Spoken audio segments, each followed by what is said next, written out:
Uang yang banyak tadi dibikinnya untuk jalan-jalan malam hari nggak pulang, mabuk-mabukan.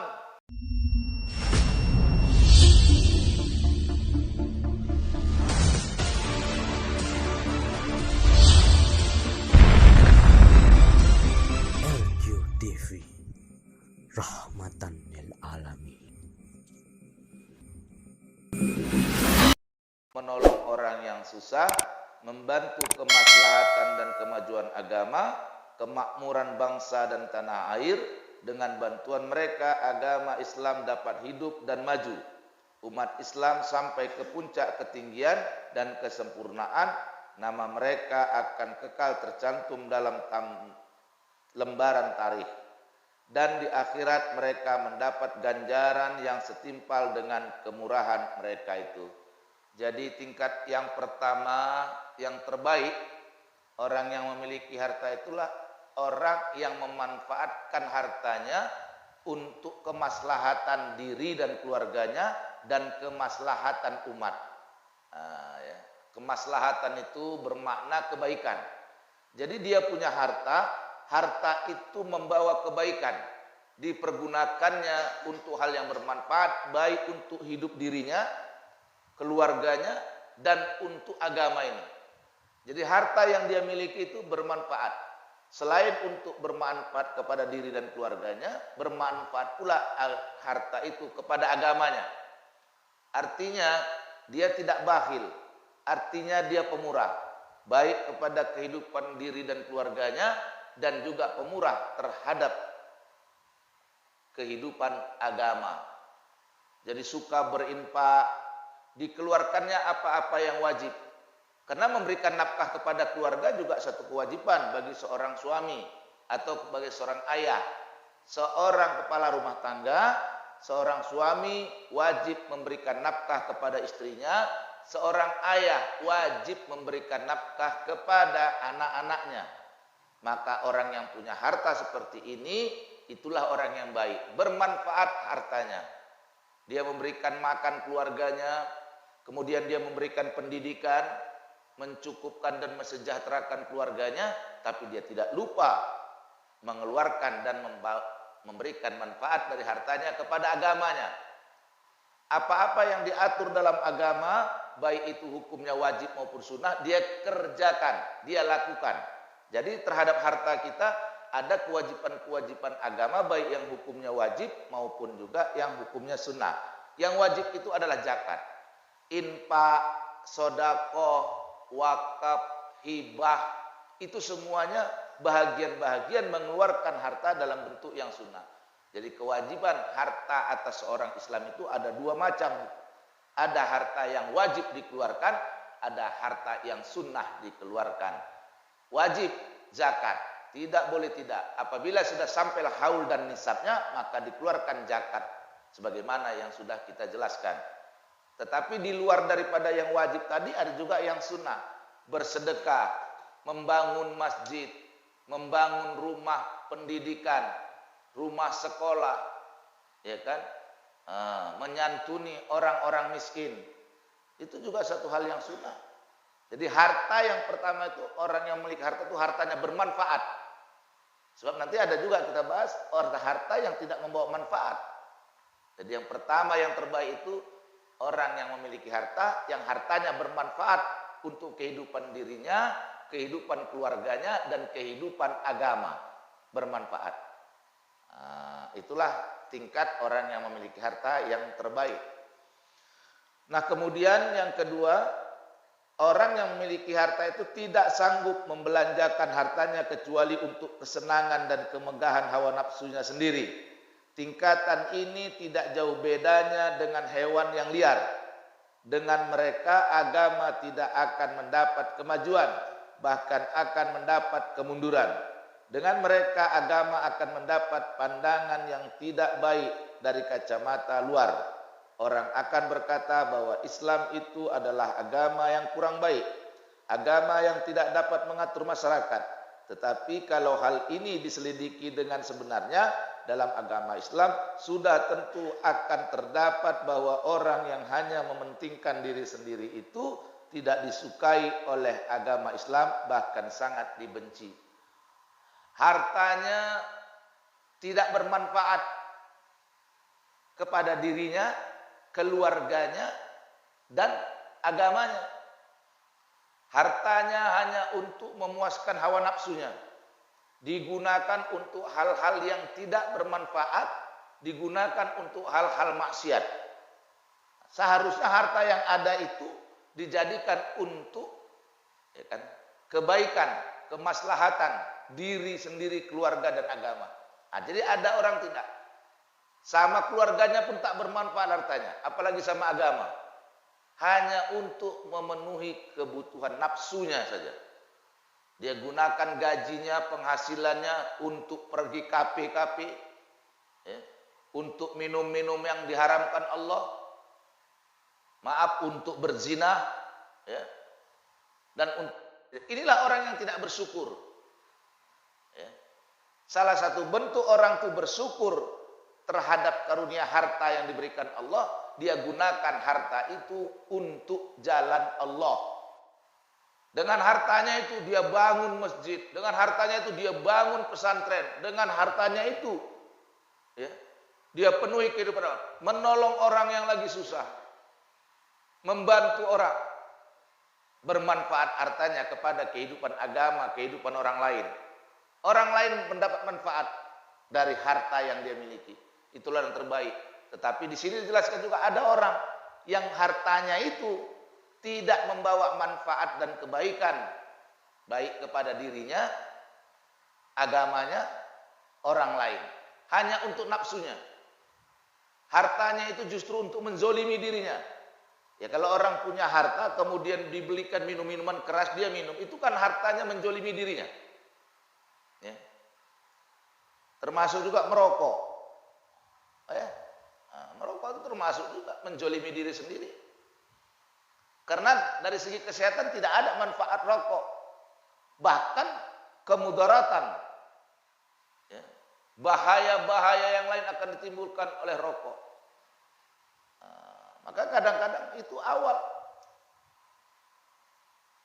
menggunakan rezeki di jalan yang salah. Jadi santri-santri jangan ada yang merokok. Itu penghambur-hamburan uang dan merusak diri. Dengan hartanya dia beli rokok, dizoliminya dirinya. Itu yang narkoba. Dengan rezekinya dia beli narkoba untuk merusak dirinya. Uang yang banyak tadi dibikinnya untuk jalan-jalan malam hari nggak pulang, mabuk-mabukan. Hanya untuk memenuhi hawa nafsunya uangnya itu, hartanya itu. Adalah orang yang celaka. Jadi tidak ada orang yang celaka dengan hartanya. Ada. Tetapi ada orang yang berbahagia dengan hartanya. Ini ada orang yang celaka dengan hartanya. Ketika harta dibawa ke jalan yang maksiat, ke jalan yang dibenci Allah, maka harta itu telah mencelakai dia. Naudzubillah summa naudzubillah, jangan sampai harta itu mencelakai kita. Hindari. Maka tunaikan, kerjakan apa-apa yang terkait dengan harta, baik hukumnya wajib maupun sunnah. Keluarkan zakat dari harta itu, berinfak, bersedekah, memberikan nafkah kepada keluarga. Itu dia. Inilah orang yang mengambil manfaat yang terbaik dari harta yang dia miliki.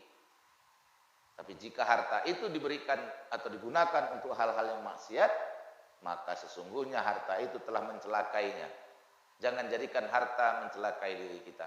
Jadikan harta untuk mendekatkan diri kita kepada Allah lewat sedekah. Karena orang yang sudah mati pun minta dihidupkan lagi itu untuk bisa bersedekah.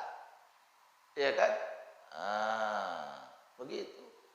Kenapa tidak minta dihidupkan untuk bisa haji, untuk bisa umroh, tapi minta ya Allah hidupkan lagi walau sesaat, fa asaddaqa wa akum minas salihin.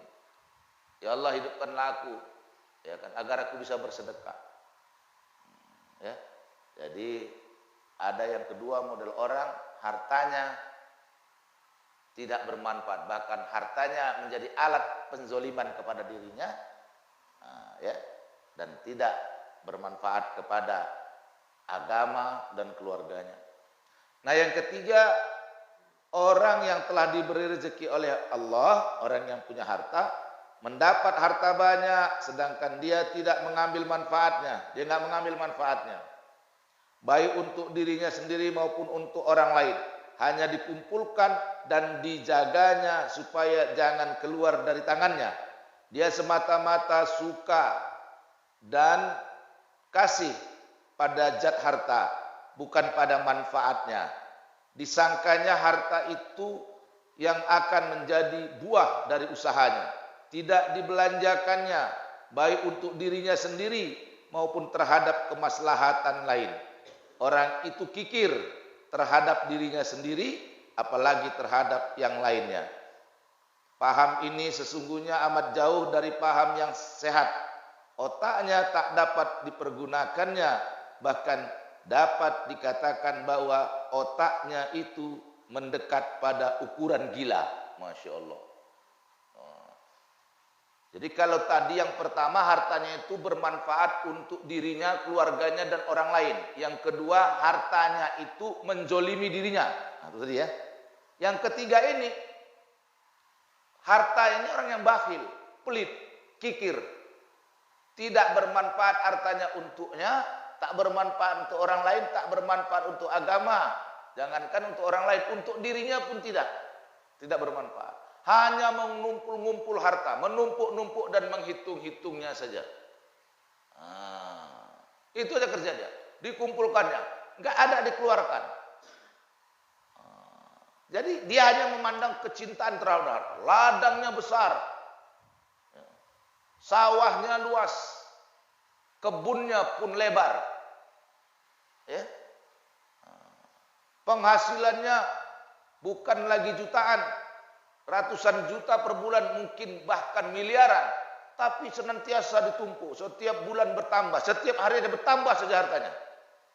Dari hari ke harinya bertambah, dia memandang bahwa dalam pikirannya hartanya itu yang akan membahagiakan dia, hartanya yang akan menyelamatkan dia hidup. Seharusnya harta itu diambil manfaatnya, bukan kecintaan terhadap bentuk zat harta itu, bukan. Jadi orang yang cerdas itu mengambil manfaat dari harta, bukan mengumpul-ngumpulkannya, bukan. Dikumpul-kumpulkan sebanyak apapun, kalau enggak diambil manfaat, ini adalah orang bodoh. Ini dibilang tadi di akhirnya, orang yang sudah mendekati gila. Mendekati gila, orang yang hanya mengumpul harta terus-menerus. Padahal nanti pada saatnya dia pun mati.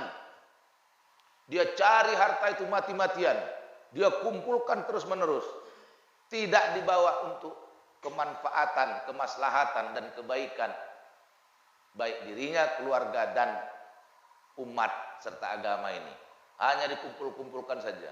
Nah, seharusnya kita boleh punya harta, silakan, tapi ambil manfaat dari harta itu.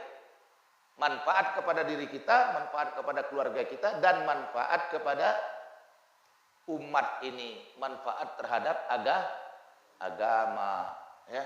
Itu.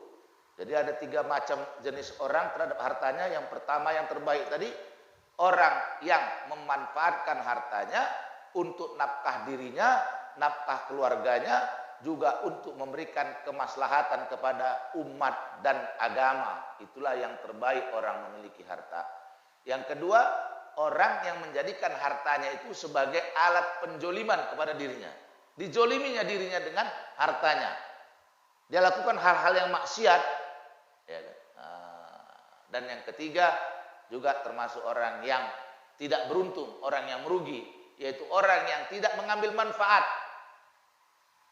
Dia nggak bermaksiat dengan hartanya, nggak beli minuman, tidak main judi dengan hartanya, tapi hanya dikumpul-kumpul saja hartanya, terus dikumpul setiap hari Bahkan setiap jam hartanya bertambah, tapi tidak diambilnya manfaat, hanya dikumpulkannya, ditumpuk-tumpuknya. Uangnya bukan lagi ratusan miliar, triliun mungkin, tapi tak ada manfaatnya. Dia cinta kepada harta, tapi tidak cinta kepada manfaat harta. Jadi kita harus cinta kepada memanfaatkan harta, bukan sekedar cinta kepada harta. Kalau cinta kepada harta ditumpuk-tumpuk tapi tidak mengambil manfaatnya, maka di dalam kitab ini tadi dijelaskan orang itu sudah hampir sama dengan takaran ukuran orang yang gila. Gila harta. Ya. Ada gila harta, ditumpuk-tumpuk terus tapi tidak diambil manfaatnya. Pada saatnya dia akan mati, dia akan menyesal. Ya kan? Akan menyesal. Itu dalam surah Al-Munafikun itu.